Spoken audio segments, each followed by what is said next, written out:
The superintendent of the Lee County School District put a hiring freeze in place and is now speaking exclusively to Wink News. Hello, I'm Russ McCaskey. I'm Amanda Hall. Yesterday, you heard here on Wink News that the central office for the school district of Lee County is under a hiring freeze.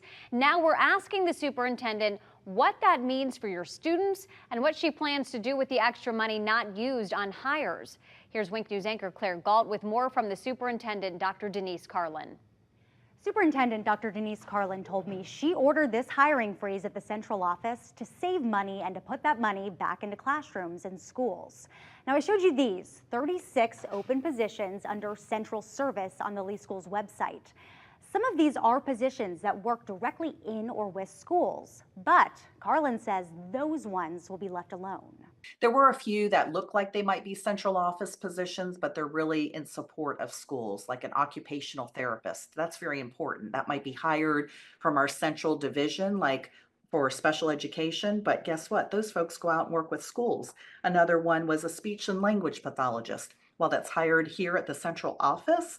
That's somebody that's going to be deployed out to the schools to help children with speech and language. If it affects a school, if it's a bus driver or somebody, maybe food service worker that's going to be in the schools, the answer is absolutely not frozen.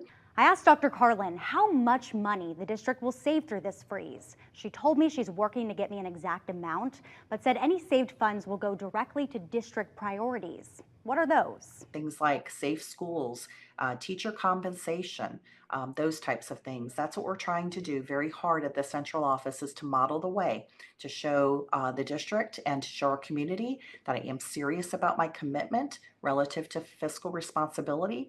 Do you think any other departments eventually could be under a hiring freeze too?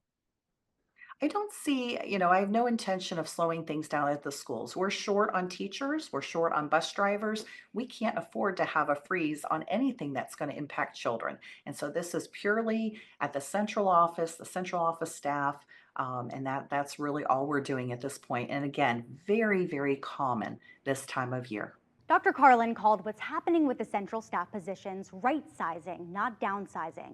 She said that hiring freeze will be lifted July 1st, but in April, Dr. Carlin will tell the school board what changes she believes should be made. Back to you. Claire, thanks.